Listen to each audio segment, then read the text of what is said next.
They erased me in front of hundreds at my own father's retirement gala.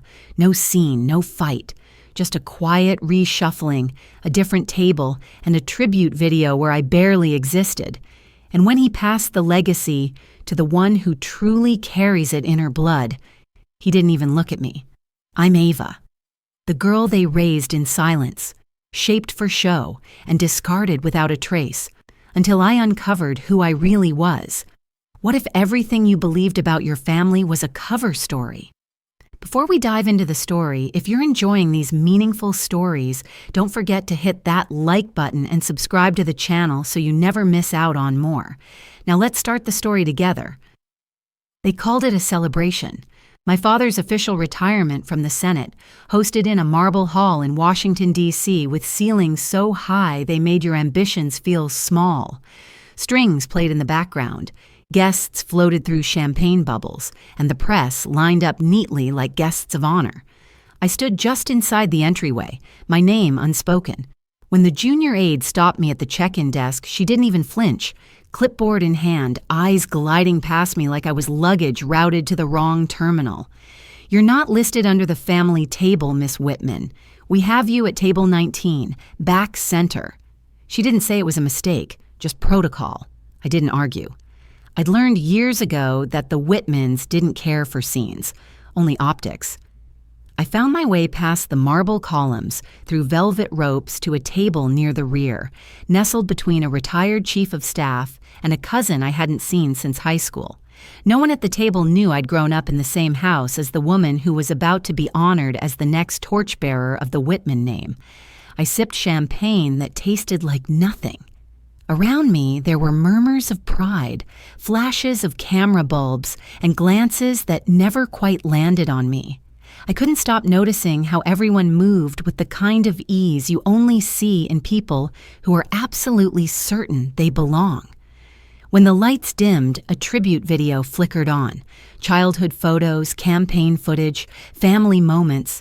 Victoria was in almost every frame, holding signs on the campaign trail, speaking to school kids, standing with our father as he greeted world leaders. I showed up twice, once blinking in the background of a 4th of July picnic, once more as a child when our father gently pushed me out of the frame so Victoria could deliver her first speech at age 9. The audience laughed, charmed. I sat still, hands folded in my lap, eyes fixed on the screen but not watching. Then came the speech. Richard Whitman still commanded a room like no one else. Silver-haired, composed, voice rich with artificial warmth. "Tonight, I pass the torch to the one who truly carries the Whitman legacy in her blood," he said. He didn't glance my way, not once.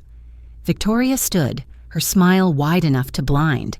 Applause rose like a wave, and I stayed seated, heart thudding, jaw clenched behind a neutral smile.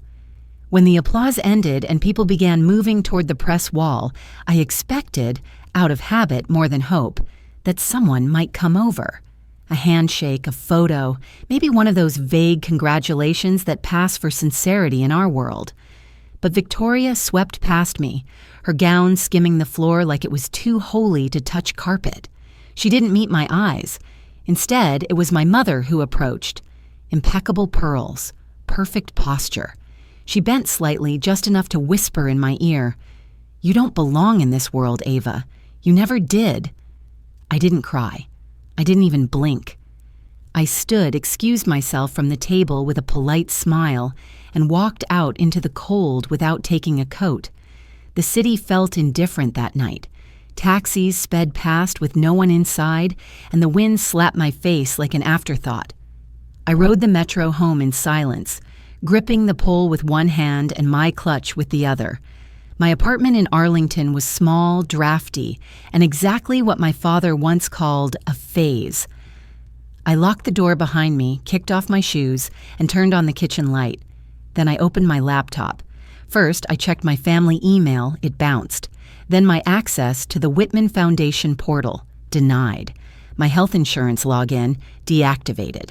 One by one, the digital doors closed, as if someone had pressed a single button to erase me from existence. No explanations, just removal, like a typo they had finally corrected. I sat at my dining table in the glow of the screen, listening to the refrigerator hum. It was strange how quiet erasure could be. No fights, no final words, just deletion. I stood up to grab a blanket from the closet. I hadn't touched the upper shelf in years. When I reached up, my hand brushed against a cardboard box. I pulled it down, dented, dusty, sealed with brittle tape. On the lid, in careful cursive, were 6 words: Ava, when you're ready. I stared at the box as if it might answer the question I hadn't allowed myself to ask for most of my life. What if I was never supposed to be part of them at all? I didn't open the box right away. It sat on my table for 2 days, unopened, like a guest waiting to be acknowledged. I circled it, cleaned the kitchen, sorted old mail, swept a floor that didn't need sweeping. But the box stayed there, patient. On the 3rd night, with the radiator ticking like a lazy metronome and the wind rattling the windows, I sat down and pulled the tape away. The scent hit first, lavender, dry, aged, but still clinging to itself. Beneath a layer of tissue paper, there was a photo. A woman stood in front of a courthouse, a cardboard protest sign in her hands. She had dark curls pulled back and wore no smile, just focus. Her eyes were sharp, steady. They looked like mine. I stared at that face for a long time. Under the photo was a bundle of letters and, folded carefully, a birth certificate. It listed my name, Ava Whitman, but next to Mother was a name I'd never seen on any family tree: Celeste Whitman. The space for Father was blank. Hospital, Arlington General. Date, September 18th. No Whitman signatures, no press announcement, just paper. There was a letter, too, handwritten in looping cursive I recognized instantly. My grandmother, Eleanor Bishop. Ava, if you're reading this, it means they've finally done what they always planned to do. You were never meant to carry their name. You were meant to erase hers. Celeste was your mother. Brilliant, fierce, and dangerous to the wrong men. They didn't take you in to save you, they took you in to bury her. The words landed like stones in still water. I put the letter down and leaned back, staring at the ceiling like it might explain something. But the silence offered nothing, just the faint buzz of the refrigerator and the weight of something shifting inside me. I pulled a blanket over my shoulders and sat with the photo again. The longer I looked, the clearer it became. My nose, my jawline, the way she squared her shoulders. We weren't just related, we were mirrors. I thought back to all the times I'd been told to lower my voice, smooth my hair, step out of frame. The unspoken rule in the Whitman house had always been blend in or disappear. Victoria, the golden child, had always known where the spotlight was. I'd spent my life in its shadow. I never understood why I felt like I didn't belong. I blamed myself. I thought maybe I was too quiet, too curious, not polished enough. But now I saw it clearly. My instincts had never been wrong. They hadn't raised me to belong. They'd raised me to fit a narrative. Grief came quietly, not loud, not sobbing, just a slow ache. Like discovering the floor beneath you had always been hollow. For the first time in days, I closed my laptop and pushed my phone aside. I turned off the lights, except for the small lamp near the couch. The shoebox sat open beside me, letters spread like clues. I held Celeste's photo in one hand, Eleanor's letter in the other. This wasn't just about who raised me, it was about who they silenced. And suddenly, the fog I'd been walking through since the gala began to lift. There was something else buried in this story, something worth digging for. I needed to know who Celeste really was, why she vanished, what they were so desperate to hide. I pulled my laptop back onto my lap and began to search. The first thing I found was an old congressional record. Celeste Whitman, staff ethics aide, filed multiple complaints between 1993 and 1995. Disappeared, no follow-up, no obituary, just a name. And then, nothing. But I knew better now. Nothing was never really nothing. I didn't know what I was looking for, only that I hadn't found it yet.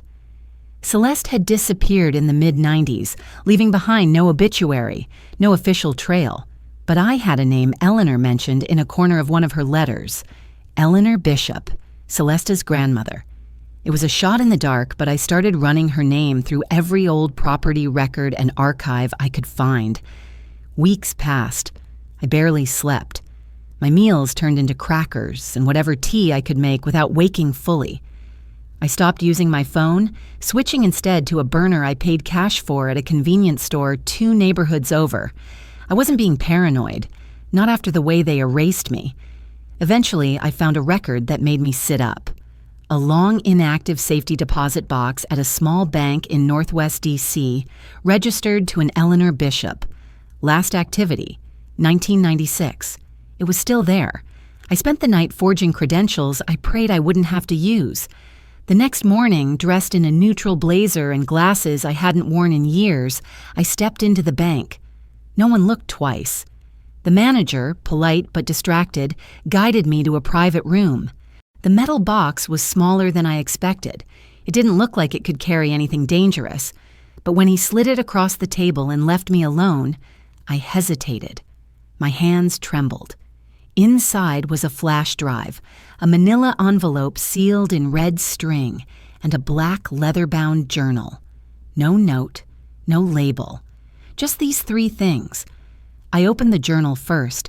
Celeste's handwriting was fast but clean, her lines numbered, her thoughts dated.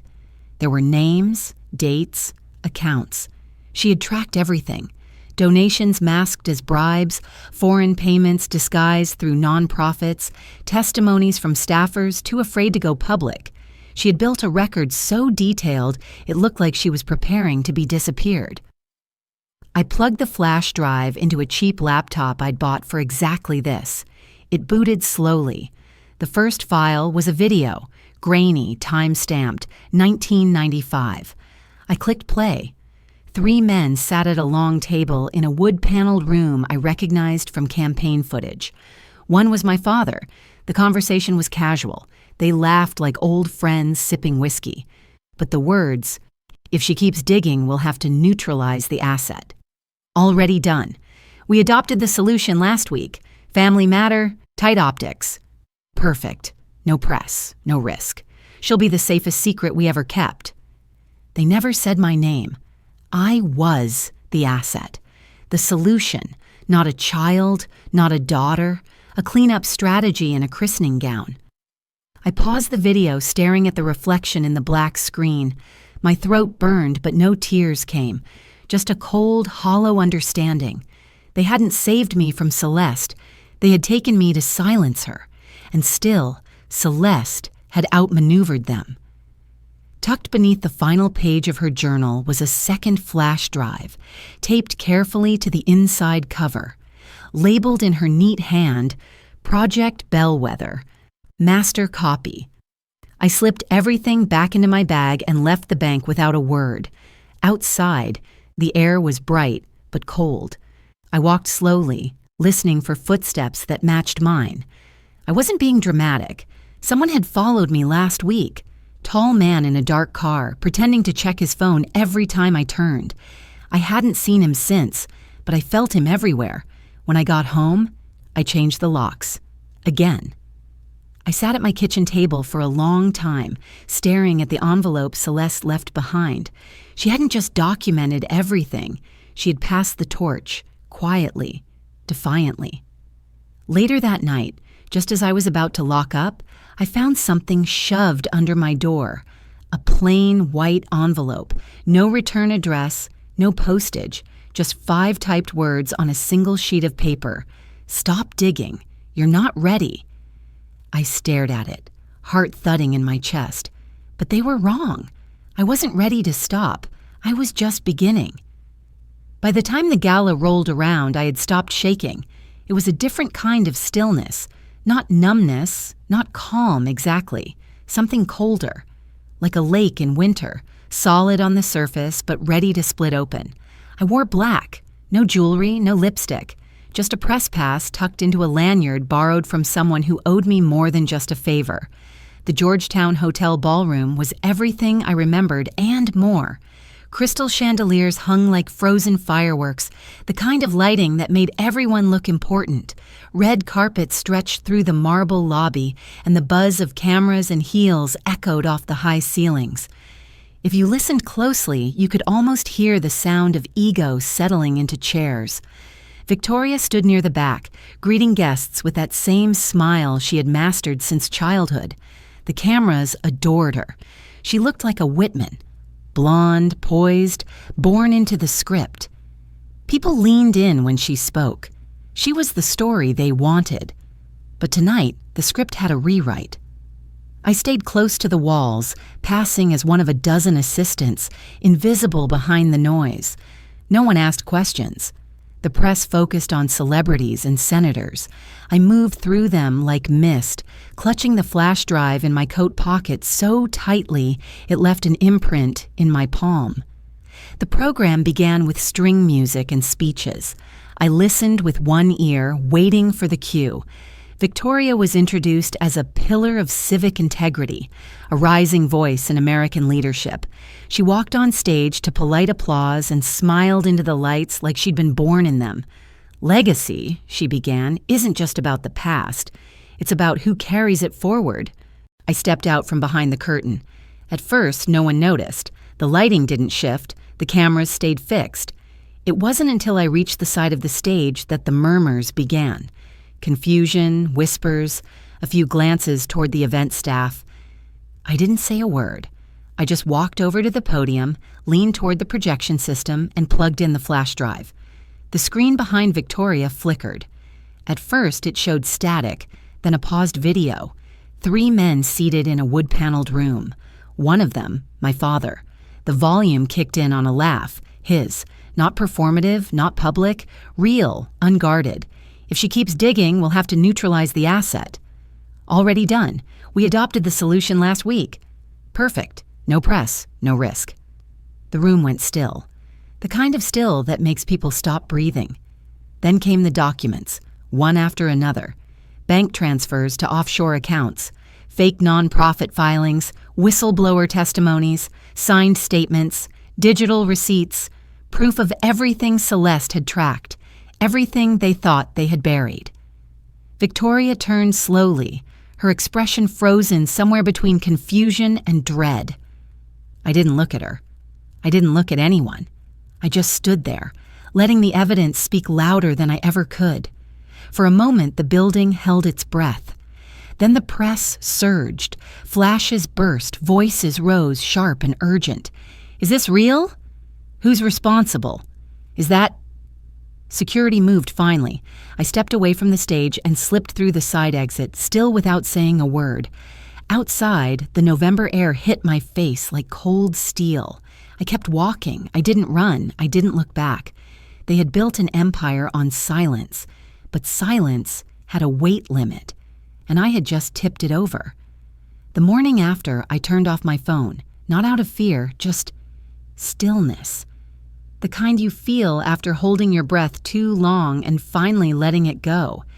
There was no rush of victory, no swelling music in the background, just a strange, deep quiet. Like the world had tilted slightly but hadn't fallen. Snow drifted outside my window in slow spirals. I sat on my couch with a cup of tea that had gone cold an hour before, the television flickering in the background. They were still playing it. Again and again. The moment the screen behind Victoria went black, then burst alive with secrets. My father was arrested at home that morning. The news called it a political reckoning. The footage of him being led out in a wool coat and handcuffs played side by side with his campaign ads from a decade earlier. The contrast was too perfect. Someone even slowed the footage down for dramatic effect. But all I could think about was how calmly he walked. Not angry, not even shocked, just resigned. Victoria tried to speak at a press conference later that day. She made it halfway through a sentence before the protest chants began. "Truth for Celeste," they shouted, "truth for the silenced." Reporters swarmed, and she was ushered away. I heard she hasn't been seen since. Margaret disappeared from the public eye altogether. No statements, no appearances, just silence. like she'd never been there to begin with. I wondered if she saw that as dignity or defeat. I didn't leave my apartment much that week, not because I was hiding. I just didn't want to talk about it with anyone who hadn't lived it, and no one had. Not really. Instead, I gathered the documents. I made an appointment at a small legal office tucked between a diner and a laundromat. No marble, no portrait gallery, just clean carpet and quiet air. The clerk looked at me, pen poised. "You're sure you want to change the name legally?" "Yes," I said. "Ava Rose." He didn't ask why. He just slid the papers over. After I signed, I took the long way home, walking through streets where people gathered around newspapers and phones. Some were angry, some were curious, some were already moving on. That's how it goes. At home, I opened the final envelope I had found in the journal, Celeste's last letter. "If they've erased you, then you are free to choose who you'll become. I couldn't protect you the way I wanted, but I left the pieces. You found them. Now build something that couldn't exist without you." I folded the letter back into its envelope and placed it on the mantel. The room was still, save for the ticking of the wall clock and the low hum of the heater. Outside, snow covered the sidewalks like a new page. That evening, I opened my inbox. The last message with the Whitman domain sat unread for weeks. I hovered over it one last time, then hit delete. There was no ceremony, no message confirming I was free, but it felt final. Just before midnight, a delivery arrived. No knock. Just an envelope slid through the door. This time, not a threat. No anonymous note, no warning. It was a deed. The Whitman estate. Title transferred. Not to a holding company, not to some shell foundation. To me, Ava Rose. Spring came gently that year, the kind that doesn't announce itself, just softens the wind and brings color back to the trees. The dogwoods on the estate were in full bloom, white petals falling like quiet applause. I stood under one of them, watching guests file through the garden paths with quiet conversation and soft footsteps. The estate no longer looked like a fortress. It breathed differently now. The gates were open, the hedges trimmed back. A new brass plaque by the entrance read, "The Celeste Rose Foundation." It didn't look like revenge. It looked like healing. The library, once curated to showcase Richard's career, now held something far more dangerous: truth. We had turned it into an archive, cataloging every document Celeste preserved. Her notes, her witness statements, her voice. The shelves were full, not with awards, but with paper and purpose. I walked the halls that had once kept me at arm's length. The portraits of past senators were gone. The one above the fireplace, Richard's favorite, the one he had chosen himself, was replaced with a photo of Celeste standing in front of that courthouse, the same protest sign in her hand. That was the image people would see now. "You were never gone," I whispered, fingers brushing the edge of the frame. "You were just waiting." The foundation staff bustled with quiet efficiency, lawyers who believed in justice without spotlight, counselors who'd survived the systems they now worked to mend. We weren't building monuments, we were making safe rooms. That morning I received a letter from Victoria. No return address, but I recognized the handwriting. "I don't expect forgiveness. I just want you to know, you'll always be my sister. I hope one day you'll understand why we did what we did." I folded the letter and placed it in the drawer of my desk. I didn't respond. Some patterns are better left broken. The ceremony wasn't long, just a few short words. I stood on the steps in front of the garden and thanked those who helped make it real: staff, volunteers, donors who asked for no nameplates, no grand speeches, no podium pounding. I ended with Celeste's own line, "Make space for those they tried to silence." That's how you change everything. We printed that on every program. After the crowd thinned and the reporters packed up their gear, I stayed behind. The sun was beginning to dip, and the grounds felt almost sacred in their stillness.